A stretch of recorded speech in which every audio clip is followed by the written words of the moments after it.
Assalamualaikum warahmatullahi wabarakatuh. Halo Sobat Awal 32, balik lagi bareng aku Nabila.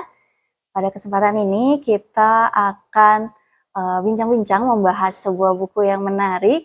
Bukunya tentang buku filsafat, yang mungkin kalau kalian baca buku filsafat, kalian mikirnya buku ini tuh akan ngebosenin dan bikin ngantuk. Nah, tapi kali ini ada buku filsafat yang menarik, yaitu dari karya Henry Manampiring, di mana buku ini membahas 12 filsuf yang mengikuti ajang mencari bakat.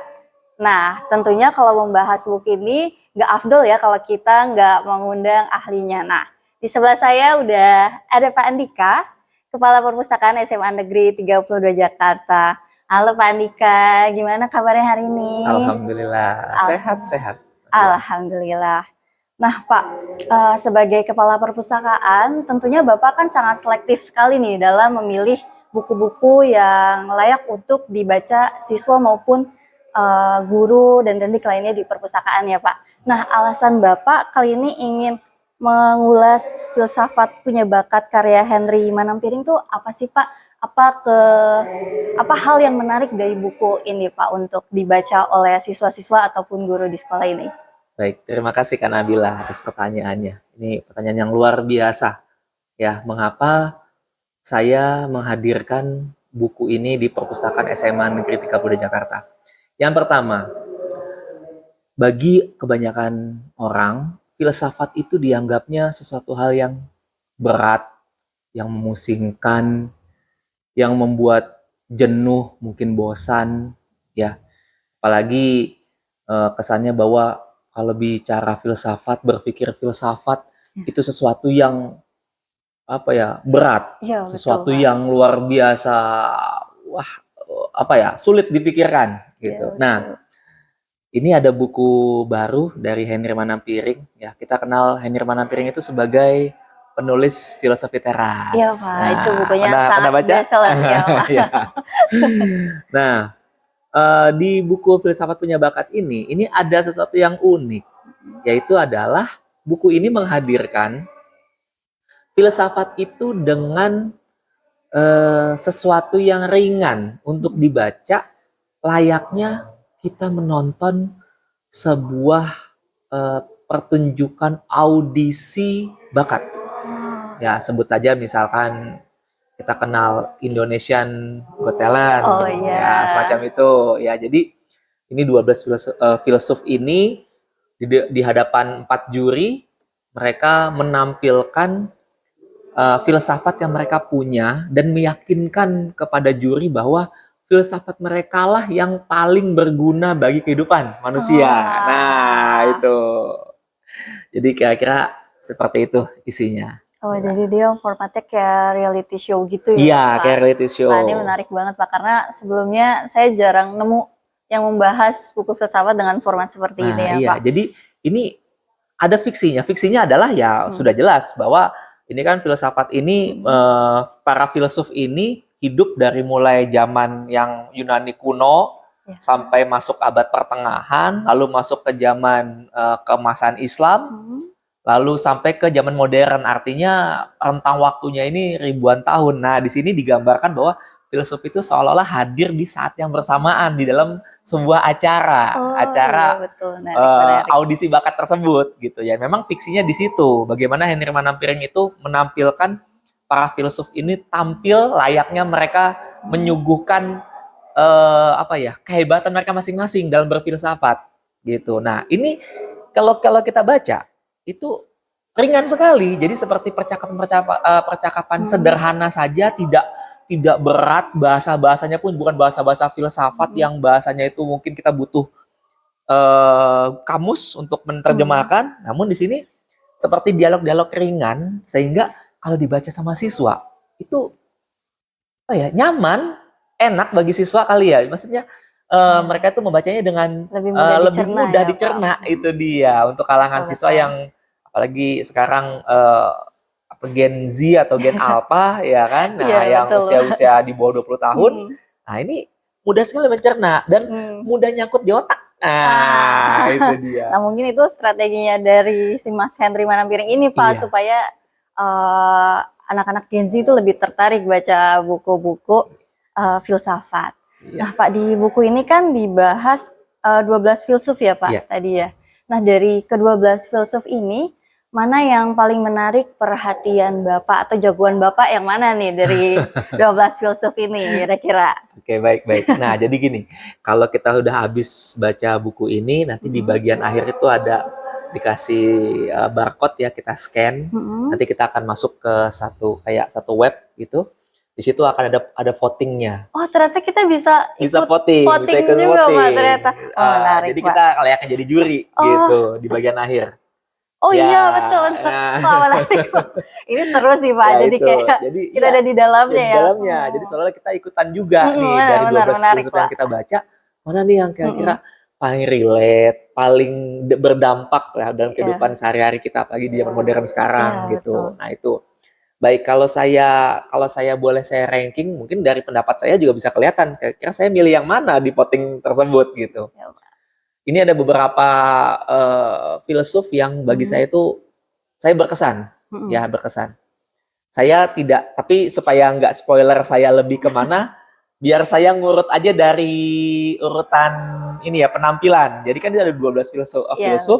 dari mulai Yunani kuno yang paling pertama tampil dulu sampai yang terakhir yang paling modern, ya itu. Oh ya, ngomongin filsuf, mungkin saya sedikit ngomongin dulu jurinya nih siapa sebenarnya sih di buku ini gitu yang Oh jadi iya, yang jadi betul, juri betul, ya, Pak. jadi juri.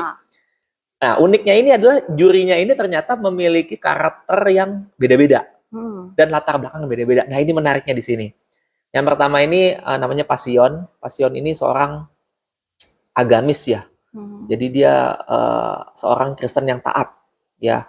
Pokoknya untuk kegiatan ibadah di gereja, beliau luar biasa untuk ininya taatnya. Kemudian sebelahnya ini agak berkebalikan ya, namanya dia dokter Asifa namanya. Nah, dokter Asifa ini dia lebih mengedepankan rasionalitas ya, sehingga dia merasa bahwa ya di dunia ini ya tidak ada kekuatan lain yang lebih besar gitu. Makanya disimpulkan bahwa ini sepertinya dokter Asifa ini seorang ateis gitu. Jadi dia nggak percaya kekuatan Tuhan gitu. Nah, lalu ada lagi seorang mahasiswa namanya Rafa. Nah, ini dia seorang mahasiswa, kalau mahasiswa kan biasanya idealis. Iya, Masih kritis dan idealis. Nah, gitu. Nah, yang terakhir namanya Ibu Vero.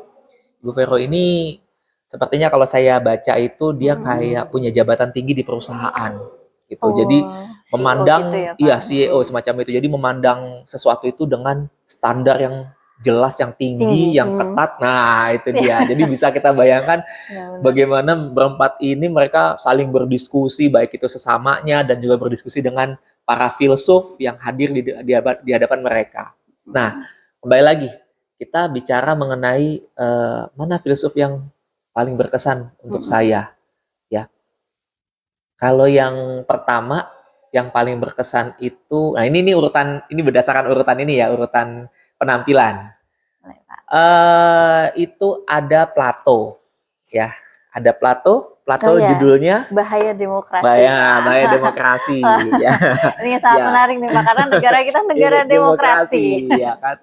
Tapi ini pendapat Plato, bukan pendapat saya. Saya hanya menyampaikan filsafatnya. Jadi memang kita akui saat ini di dunia ini negara yang paling banyak menganut sistem ideologi adalah demokrasi, yang paling banyak dianut ya oleh negara-negara di dunia.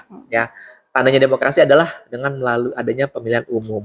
Nah, menurut Plato dengan pemikirannya bahwa demokrasi itu bukan hal yang ideal. Mengapa tidak ideal?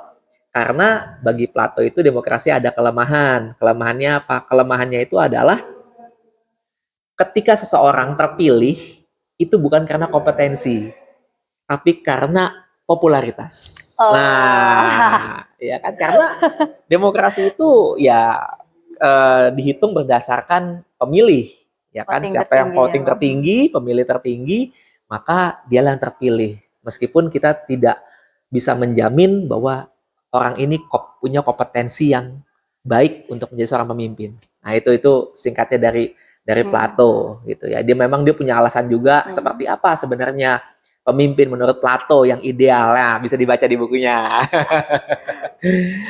Lalu yang kedua, ini urutan ya, urutan. Setidaknya saya tiga yang menurut Boleh, saya itu Pak. paling ini ya. Yang keduanya itu adalah Epictetus namanya. Ya, Epictetus. Epictetus itu di situ judulnya Epic, Epictetus. epic terus. Epictetus. Epictetus. Epictetus. Oh, opinimu musuhmu. Opinimu musuhmu. Ya, opinimu musuhmu. Ini maksudnya apa? Ini bagus ya, bahwa filsafat Epictetus ini jika kita terapkan di kehidupan kita sehari-hari, ya, ini luar biasa. Ya, jadi begini, sederhananya begini menurut Epictetus. Otak kita akan mencerna semua fenomena yang kita tangkap melalui panca indera. Kita melihat, kita mendengar, kita merasakan, lalu otak kita akan merumuskan sesuatu, mengeluarkan opini. Nah, menurut Epictetus, sebelum opini itu kita keluarkan dalam bentuk, misalkan kita berkata, maka tolong opininya itu dikritik dulu. Ini jadi kita nggak asal beropini aja ya, Pak. Jadi kita pikirkan terlebih dahulu. Iya, ya kan ada pepatah mengatakan mulutmu harimaumu. Nah, jadi sebelum harimau itu kita keluarkan, kritik dulu apakah pantas ini saya ucapkan. Betul, itu menarik itu sih, Pak. Karena kita cenderung spontan langsung melihat fenomena, kita langsung berkomentar biasanya. Itu dia. Jadi itu kejadiannya kalau di buku ini adalah ketika Epictetus itu bawa segelas air. Dia bawa segelas air, tiba-tiba segelas air itu dicipratin ke dua juri, ke Rafa sama Ibu Vero. Dan kedua kontestan, kedua juri ini punya reaksi yang berbeda. Gimana, Pak, reaksinya? Udah marah, Pak? Nah, itu dia. Biasanya kan kalau kita otomatis kayak marah gitu. Marah kan? Kenapa kita disiram air? Nah, reaksinya berbeda. Berbeda di mana? Bu Vero langsung marah-marah. Masa bahwa ini kamu nggak tahu apa ini baju saya basah. Rambut saya yang saya ke salon. Wah, mahal ya. Katakanlah begitu ya. Nah, kan beliau kan standar tinggi ya. Wah, betul, penampilan, Pak. Fashion pokoknya nomor 1. Terus tasnya yang mahal, kena air gitu kan. Marah dia. Marah sama Epictetus. Sedangkan Rafa bersikap sebaliknya. Bersikap, ya sneaker gua yang baru gue beli minggu lalu basah. Waduh, reaksinya lebih santai. Iya, lebih santai, berbeda gitu. Nah, disinilah Epictetus menjelaskan. Nah, apa filsafatnya di sini dan bagaimana dampaknya terhadap kita gitu. Di sini ya, jadi intinya adalah menurut Epictetus semua opini, reaksi dalam diri kita yang akan kita keluarkan itu tolong dikritik terlebih dahulu. Apakah yang kita keluarkan ini baik untuk kita atau tidak? Iya benar gitu. Sih, Pak.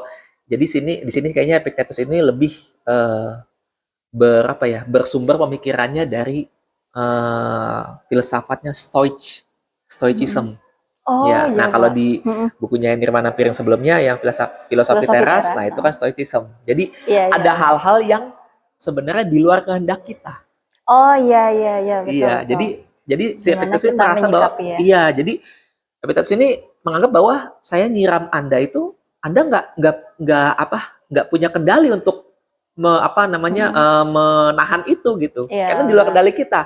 Nah, tinggal yang bisa Anda kendalikan adalah bagaimana Anda bersikap gitu menanggapinya. Nah, itu dia. Betul, jadi ya ini ya Epictetus ya. Ini luar biasa kalau kita bisa menerapkan di keseharian, mungkin istilahnya kali, mohon maaf ya kalau sekarang ada istilah senggol bacok ya. Mungkin kalau menerapkan ini jadi nggak begitu. Nggak ada ya, jadi Pak. Ini mau marah mikir dulu. Bagus ya kalau kita marah ya. Gitu kan. Jadi nggak main emosian aja gitu. Nah, itu mungkin bagusnya seperti itu ya Epictetus. Lalu ada juga yang menurut saya bagus itu Al-Kindi. Kebetulan ini kontestannya, filsufnya ini tampil berbarengan. Al-Kindi sama Ibnu Rus. Dia dua. Iya, dua. Ini dari filsuf Islam ya ke zaman keemasan Islam. Jadi yang bisa saya tangkap itu dari filsafat mereka itu adalah filsafat sama agama Oh, itu adalah hal yang sama-sama mencari kebenaran, tapi wah. jalurnya beda, gitu aja. Padahal kadang filsafat itu sering dianggap bertentangan sama agama. Agama. Nah, Tapi itu di dia. sini Tapi di justru sini justru dijelaskan bahwa agama sama filsafat itu sebenarnya sama-sama sama tujuannya mencari mencari kebenaran. kebenaran, cuma Wah, memang ini jalurnya menarik sih, Pak. berbeda. Nah, itu Menarik, dia. menarik, Pak. Jadi jadi bukan kita untuk pertentangan, bukan, Betul. tapi bagaimana kita menjalani kehidupan, mencari kebenaran dengan dua jalur yang bisa kita lakukan, yaitu adalah agama. Kalau agama itu kan bersumber dari keyakinan. Ya, betul, Pak. Sedangkan kalau filsafat itu bersumber dari rasionalitas, kita berpikir. Nah, itu dia. Ini yang saya pikir, oh iya ya, benar ini. Sama-sama cari kebenaran, hanya jalur saja berbeda. Berbeda. Jadi Nah, nggak oke. bertentangan sama sekali ya, Itu Pak. Justru dia. jadi nggak usah takut lagi baca buku filsafat atau mempelajari ilmu-ilmu filsafat. Iya. Nah, itu dia. Itu ada beberapa. Ada yang lain, ada Descartes, ada Niccolo Machiavelli. Ya, mungkin itu bisa teman-teman baca. Ini Di bagus bukunya. asli bukunya. Saya rekomendasi, luar biasa bagus ya. Dan kita nggak akan bosan untuk baca sampai habis karena banyak plot twistnya di sini. Artinya Banyak. bagaimana percakapan para juri tadi kan udah berbeda pandangan ya kan. Ya kan yang tadinya tadi ada jurinya yang ateis, kemudian sampai dia tersadar bahwa oh ternyata Tuhan itu bisa dibuktikan. Wah, Nah, justru jadi percaya iya, sama Tuhan bisa. dari yang Tuhan itu bisa sebelumnya. dibuktikan Wah. secara rasional. Ada filsufnya yang bisa Menarik. membuktikan bahwa Tuhan itu bisa, kekuatannya, kehadirannya itu bisa dirasakan, bisa gitu. Nah, Oke. Nah, buat sobat awal yang mungkin penasaran sama cerita-cerita filsuf lainnya, silahkan dibaca buku ini. Bisa dipinjam di perpustakaan kan, Pak, buku ini? bisa. Nah, bisa. Nah, kalau tadi saya merangkum dari 3 filsuf favorit Bapak ya. Kalau yang pertama kan itu demokrasi ya. Ya. Nah, itu menarik banget sih di negara kita. Itu mungkin bisa menampar diri kita sendiri atau penonton di sini. Tapi mungkin bisa mengevaluasi diri sendiri ya, bahwa emang sering sekali banyak fenomena terjadi. Pemimpin yang terpilih itu tidak tidak yang mungkin beberapa orang menganggapnya mungkin tidak kompeten ya Pak, tapi ternyata terpilih karena itu mendapat dukungan besar dari masyarakat, menarik perhatian masyarakat ya Pak. Ya. Nah, Anggap aja ketua RT. Oh iya, ya ketua RT betul. ya kan bisa. Terpilih karena dia popularitas populer di lingkungannya, banyak yang kenal. Iya. Nah, terus yang kedua tadi itu tentang siapa tadi? Epictetus. Oh iya, Epictetus. Nah, Epictetus ini sebenarnya sangat menarik untuk diterapkan di kehidupan sehari-hari ya, sama siswa-siswa juga. Karena di umur-umur segini, siswa SMA kan sering ini Pak, cenderung spontan bertindak, nggak berpikir panjang kan. Mereka kayak menariknya karena mereka tuh kayak semangat memukakan pendapat atau opininya, tapi cenderung tidak terfilter. Nah, mungkin dengan membaca buku ini jadi lebih terfilter lagi nih, kalau mau menyampaikan opini bisa difikirkan kembali atau nggak cuma menyampaikan opini atau bertindak ya Pak. Bertindak juga difikirkan apakah itu benar atau itu mungkin bisa berdampak nggak ke kehidupannya ke depannya. Oke, yang terakhir ini yang menarik tentang agama ya Pak. Iya, agama dan filsafat itu bisa berjalan berdampingan tanpa harus dipertentangkan. Padahal ya seringkali kan? Karena sama-sama tujuannya adalah mencari kebenaran. Oke, Sobat All 32, itu dia bincang-bincang kita mengenai filsafat punya bakat. Nah, buat teman-teman yang tertarik, langsung aja datang ke perpustakaan 32, temuin Bu Nini atau Pak Andika untuk pinjam bukunya. Oke, sekian dari saya. Assalamualaikum warahmatullahi wabarakatuh. Waalaikumsalam warahmatullahi wabarakatuh. Sebelum diakhiri, salam literasi. Oh iya, salam literasi.